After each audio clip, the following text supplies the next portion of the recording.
Salam damai dan sukacita dalam Tuhan kita Yesus Kristus. Anak-anak yang baik, pada pelajaran agama hari ini kita akan belajar tentang kasih.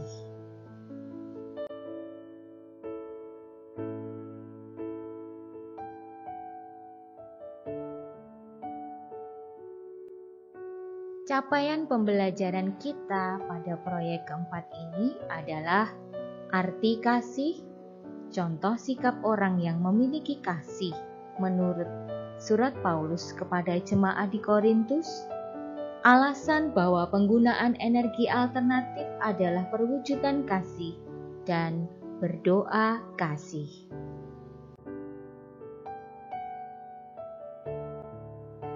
Kasih adalah kesetiaan untuk memberikan hatinya sendiri kepada orang lain demi kebaikannya.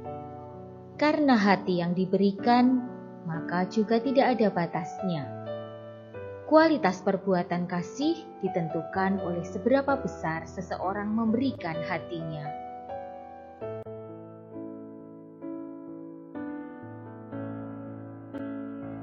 Kepada jemaat di Korintus, Santo Paulus berpesan, "Sekalipun aku dapat berkata-kata dengan semua bahasa manusia dan bahasa malaikat, tetapi jika aku tidak mempunyai kasih, aku sama dengan gong yang berkumandang dan canang yang gemerincing.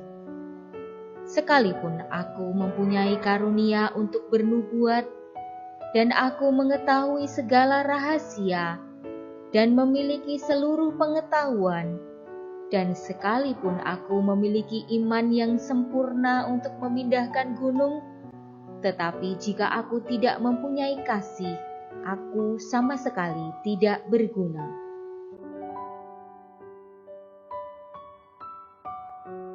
Dan sekalipun aku membagi-bagikan segala sesuatu yang ada padaku, bahkan menyerahkan tubuhku untuk dibakar, tetapi jika aku tidak mempunyai kasih, sedikit pun tidak ada faedahnya bagiku. Kasih itu sabar, kasih itu murah hati, ia tidak cemburu, ia tidak memegahkan diri dan tidak sombong. Ia tidak melakukan yang tidak sopan dan tidak mencari keuntungan diri sendiri. Ia tidak pemarah dan tidak menyimpan kesalahan orang lain. Ia tidak bersukacita karena ketidakadilan, tetapi karena kebenaran. Ia menutupi segala sesuatu, percaya segala sesuatu, mengharapkan segala sesuatu, sabar menanggung segala sesuatu.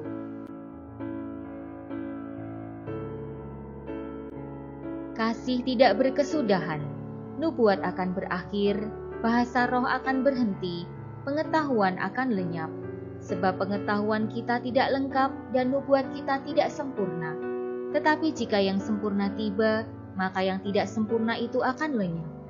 Ketika aku kanak-kanak, aku berkata-kata seperti kanak-kanak. Aku merasa seperti kanak-kanak, aku berpikir seperti kanak-kanak. Sekarang sesudah aku menjadi dewasa, aku meninggalkan sifat kanak-kanak itu. Karena sekarang kita melihat dalam cermin suatu gambaran yang samar-samar, tetapi nanti kita akan melihat muka dengan muka.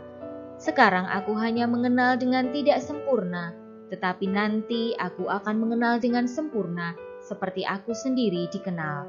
Demikianlah tinggal ketiga hal ini, yaitu iman, pengharapan, dan kasih. Dan yang paling besar di antaranya ialah kasih.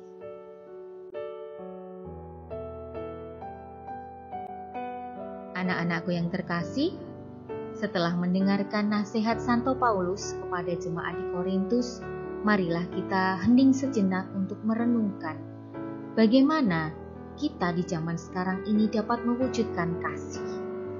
Apakah kasih terhadap kehidupan dapat diwujudkan dengan pemanfaatan energi alternatif?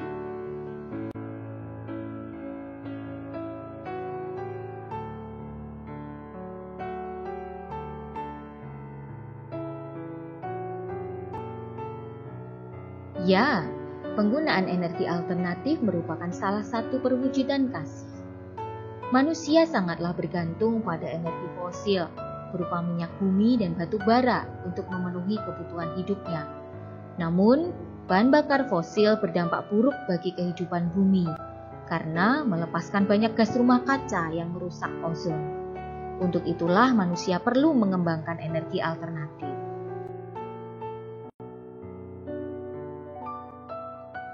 Gas rumah kaca adalah gas-gas di atmosfer bumi yang berfungsi menangkap panas. Gas rumah kaca menjaga kestabilan temperatur bumi. Manusia, hewan, serta tumbuhan bisa hidup. Namun terlalu banyak gas rumah kaca tentu tak baik, sebab bumi bisa terlalu panas atau yang kini kita sebut sebagai pemanasan global.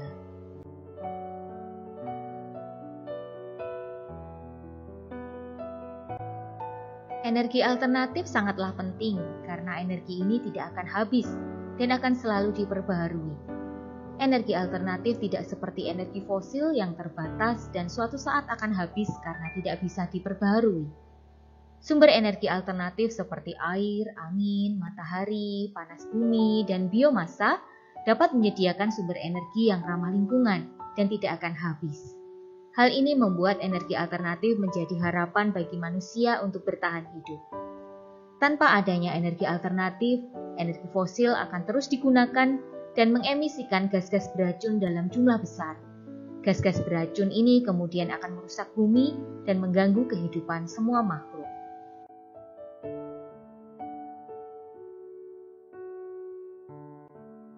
Ayo, wujudkan kasih terhadap bumi dengan mendukung pemanfaatan energi alternatif.